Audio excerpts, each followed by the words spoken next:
Ao Evangelho segundo Mateus, capítulo 10, a leitura a partir do versículo de número 16.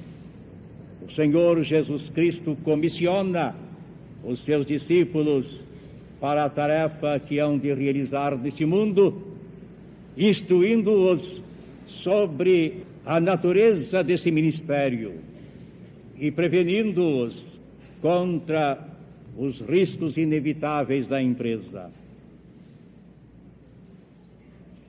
Eis que vos envio como ovelhas ao meio de lobos, portanto, sede prudentes como as serpentes e simples como as pombas. Acautelai-vos, porém, dos homens, porque eles vos entregarão aos sinédrios e vos açoitarão nas suas sinagogas. E sereis até conduzidos à presença dos governadores e dos reis por causa de mim, para lhes servir de testemunho a eles e aos gentios. Mas quando vos entregarem, não vos dê cuidado como ou de que haveis de falar, porque naquela mesma hora vos será manifestado o que haveis de dizer, porque não sois vós quem falará, mas o Espírito de vosso Pai é que fala em vós. E o irmão entregará à morte o seu irmão, e o pai o filho, e os filhos se levantarão contra os pais e os matarão. E odiados de todos sereis por causa do meu nome, mas aquele que perseverar até o fim será salvo. Quando, pois, vos perseguirem nesta cidade, fugi para outra, porque em verdade vos digo que não acabareis de percorrer as cidades de Israel, sem que venha o Filho do Homem. Não é o discípulo mais do que o mestre, nem o servo mais do que o seu senhor. Basta ao discípulo ser como o seu mestre, e ao servo como o seu senhor. Se chamaram Belzebu ao pai de família, quanto mais aos seus domésticos. Portanto, não os temais, porque nada é encoberto que não há de revelar-se, nem oculto que não há de se saber. O que vos digo em trevas, dizei-o em luz, e o que escutais ao ouvido, pregai-o sobre os telhados. E não temais os que matam o corpo, e não podem matar a alma. Temei antes aquele que pode fazer perecer no inferno a alma e o corpo. Amém. Com base neste texto, o púlpito se ocupará do seguinte tema: Jesus Cristo, nosso Mestre. Somos nós, os crentes, ovelhas do Divino Pastor. Também somos servos do Senhor Jesus Cristo. Também somos remidos pela graça de Deus. Também somos comissionados pelo Senhor da Seara. Mas Jesus Cristo parece ter preferência pela designação de discípulos, referindo-se àqueles que nele creem, àqueles que o seguem. Discípulos de nosso bendito Salvador. 2 vezes ao Evangelho segundo João, uma vez no Evangelho segundo Mateus, especifica diretamente o Senhor Jesus Cristo se ocupa desse assunto, e quase que nas mesmas palavras. Vós sois meus discípulos. Vós sereis meus discípulos se fizerdes o que eu vos mando. E nessa passagem ele diz: basta ao discípulo que seja como o seu mestre. O discípulo não é maior do que o mestre, não pode ser mais do que o mestre. Basta que ele seja qual o mestre. Meus irmãos em Cristo, nós empregamos essas expressões indiscriminadamente. Quantos crentes em Jesus Cristo não se arrogam com satisfação, com alegria, com honra, o título de servo, servos de Jesus Cristo. E quantas vezes servos não são? Ou então, os são ociosos e relapsos, porque nenhum serviço prestam, nenhum trabalho realizam, nenhum esforço manifestam em cumprir os mandamentos divinos e de se associarem às atividades que o Senhor Jesus Cristo tanto exaltou e que afinal atribuiu a seus seguidores. Discípulos. O termo é muito envolvente e tem muita extensão no seu conteúdo. O Senhor Jesus Cristo coloca-se como o modelo nesse discipulado, neste aprendizado contínuo dos seus seguidores. Parece, irmãos meus, que o Senhor Jesus Cristo, empregando esse termo, estava cogitando dessa necessidade, dessa qualidade inerente em todos os seres humanos de seguirem alguém, ou algum princípio, ou alguma ideia, ou alguma filosofia, mas de serem, de fato, seguidores. E não obstante as nossas autonomias individuais e a nossa independência pessoal, nós somos membros uns dos outros e sentimos a necessidade de seguir, de que haja um mestre e que haja um mestrado, que nós possamos colimar com o ideal de nossa existência.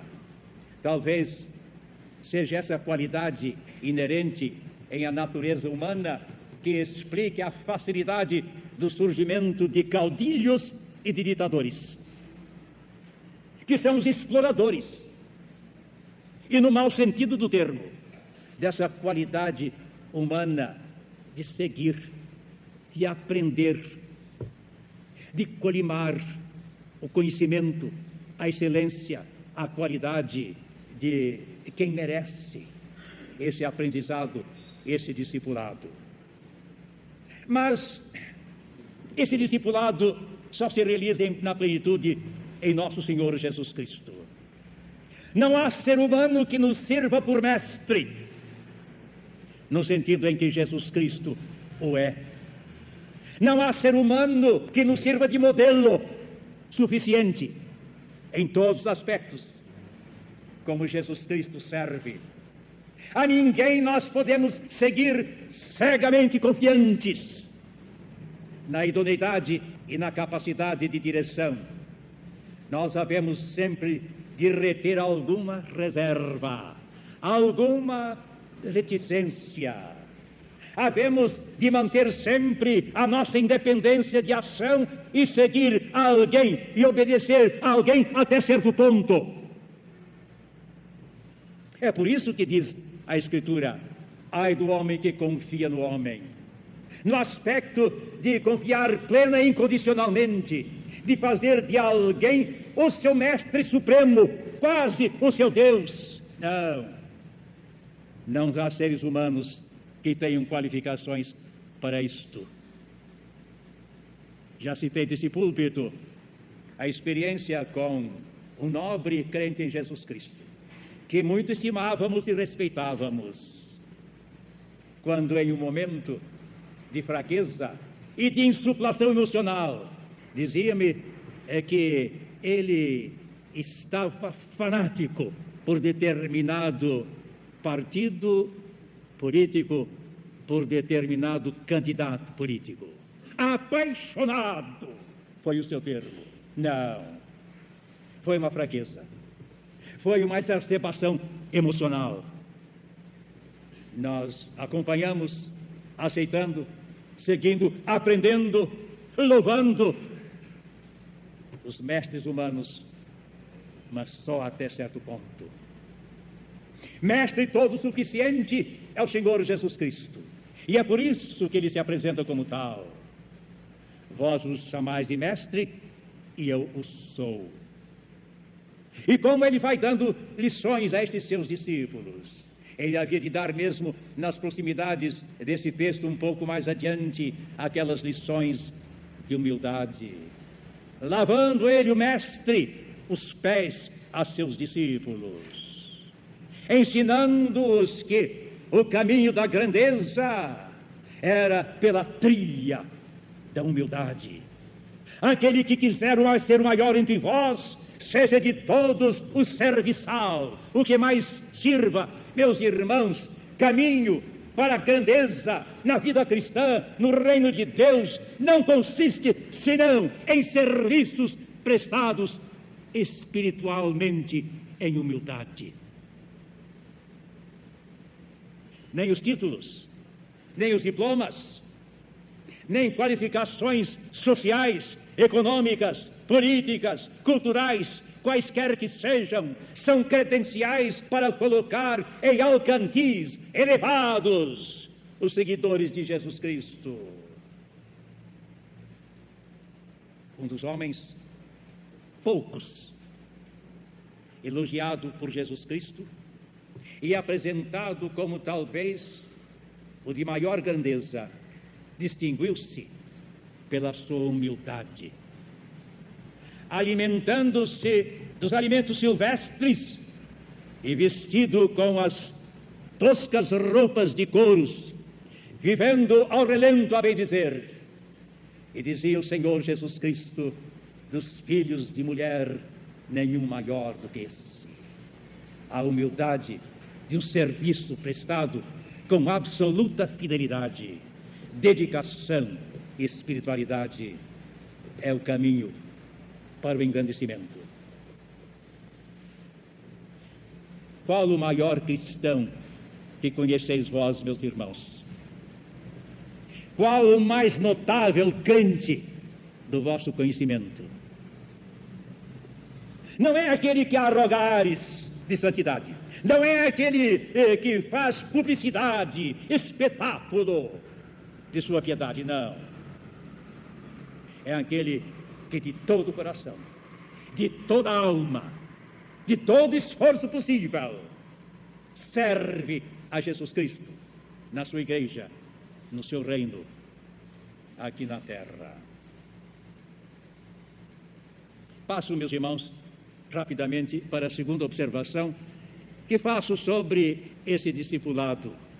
Jesus Cristo, o nosso mestre único, aquele que não erra, aquele que não tem omissões, aquele que não tem vazios, aquele que é todo suficiente.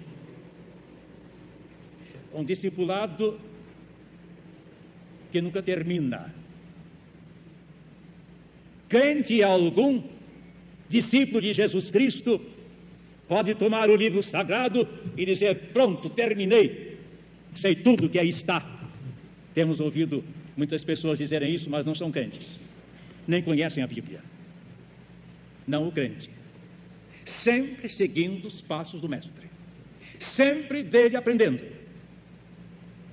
O professor da escola dominical procurou o pastor desta igreja esta manhã e disse: pastor, esta expressão aqui, já li o Novo Testamento tantas vezes, já li essa epístola 100 vezes talvez, mas agora surgiu aqui uma expressão que nunca eu havia notado ao ponto de que hoje notei. Expressão disso, meus irmãos, de que o nosso discipulado é progressivo, é cumulativo, mas não tem fim. Não tem fim.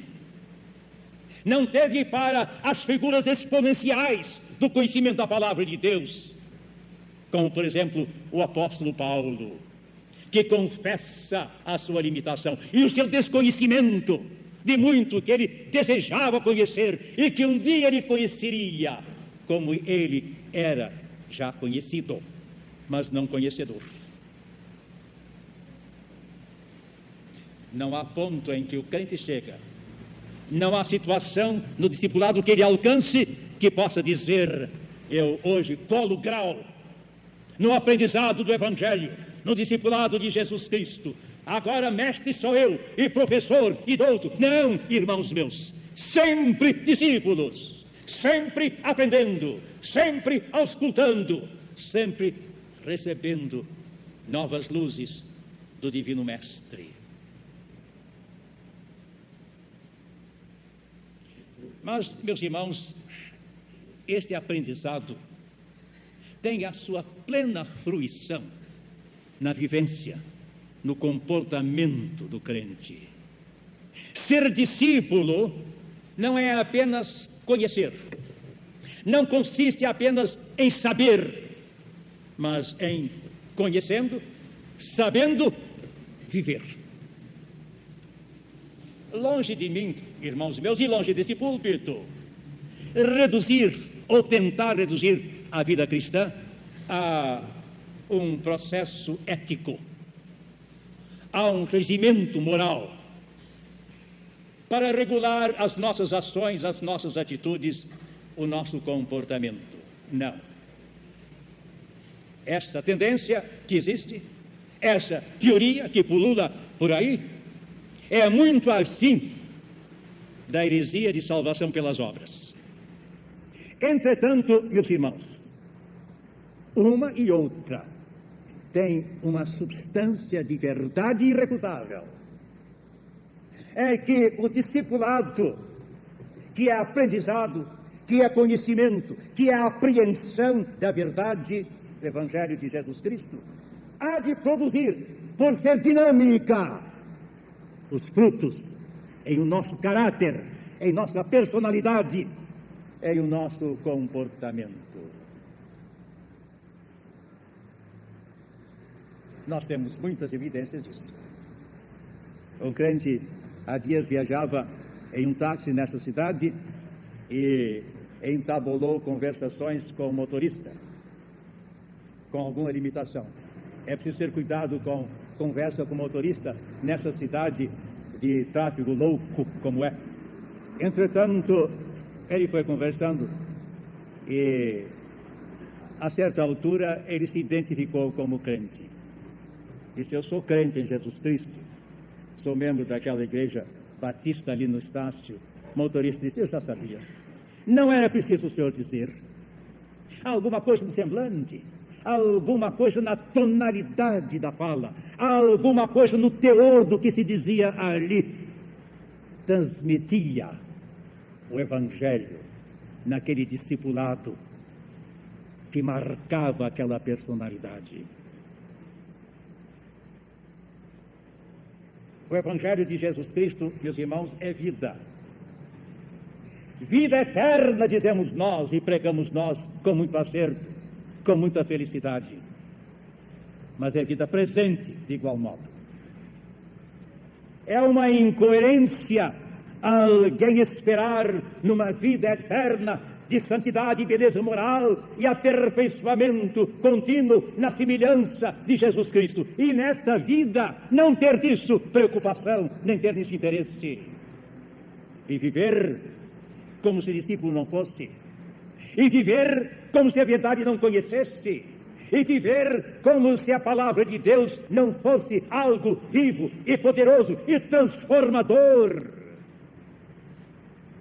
O Espírito Santo, meus irmãos, opera a regeneração do pecador pela instrumentalidade da verdade. Onde não existe evidência dessa ação transformadora, regeneradora, em que o Espírito Santo transforma o pecador em santo de Deus, pergunta-se se há um discipulado da verdade, se há verdade no coração, se há esta dinâmica poderosa na vida de alguém cujo comportamento isso nega. Essa afirmação, meus irmãos, que estamos fazendo agora, e que não podemos nos demorar, nos levaria muito longe.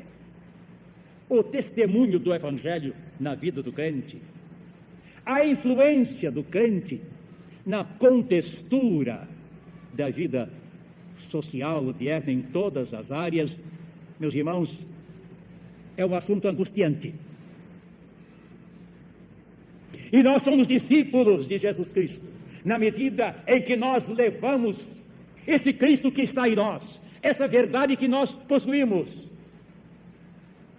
para a banca profissional, para o colégio, para a universidade, para o gabinete, para a área profissional, para os relacionamentos comerciais, profissionais, industriais e todos. O Evangelho é tempero para todas as realizações e todas as experiências humanas em todas as áreas do nosso viver. E somente assim será o abençoado fermento transformador para a salvação da sociedade e da humanidade também. Preciso terminar, meus irmãos. Eu faço com apenas este pensamento, que não é do púlpito, mas vem dos lábios do Senhor Jesus Cristo. Basta ao discípulo ser como o mestre. Nesta vida tereis aflições. Se chamaram o pai de família de Beelzebul, que farão daqueles que são os membros da família? Não é fácil, não é confortável, não é popular ser discípulo autêntico de Jesus Cristo.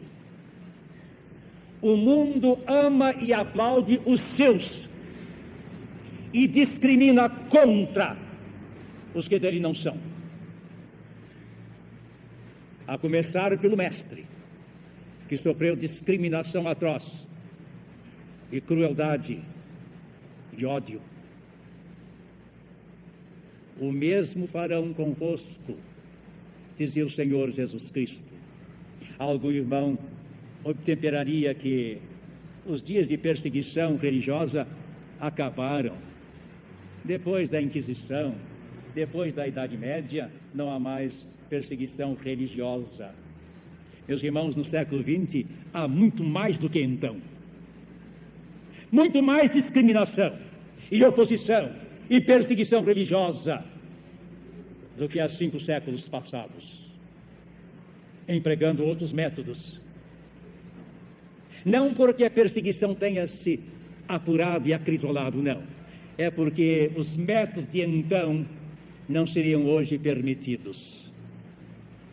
Continuam, entretanto, as perseguições em todas as áreas. Há pessoas que têm sido demitidas de colocações em empresas particulares, afastadas de postos de responsabilidade em empresas estatais, por serem fiéis ao Evangelho e não compactuarem com iniquidades, desonestidades e discriminações odientas. O crente fiel em nosso Senhor Jesus Cristo dificilmente será popular, dificilmente será acolhido no amplexo de aceitação do mundo. Embora admirado em algumas de suas qualidades, isso Jesus Cristo foi, ele será marginalizado, desprezado, porque a própria vida fiel do crente, o testemunho fiel do crente é de si uma repreensão a este mundo, com as suas iniquidades e os seus pecados clamorosos. Basta ao discípulo ser como o mestre. Este assunto, meus irmãos, nos levaria a outros. O assunto do sofrimento cristão, o assunto do poder para ser fiel a Jesus Cristo, o assunto da responsabilidade do crente em testemunhar do seu Salvador. Outros assuntos que abordaremos, querendo Deus, em outra oportunidade. Amém.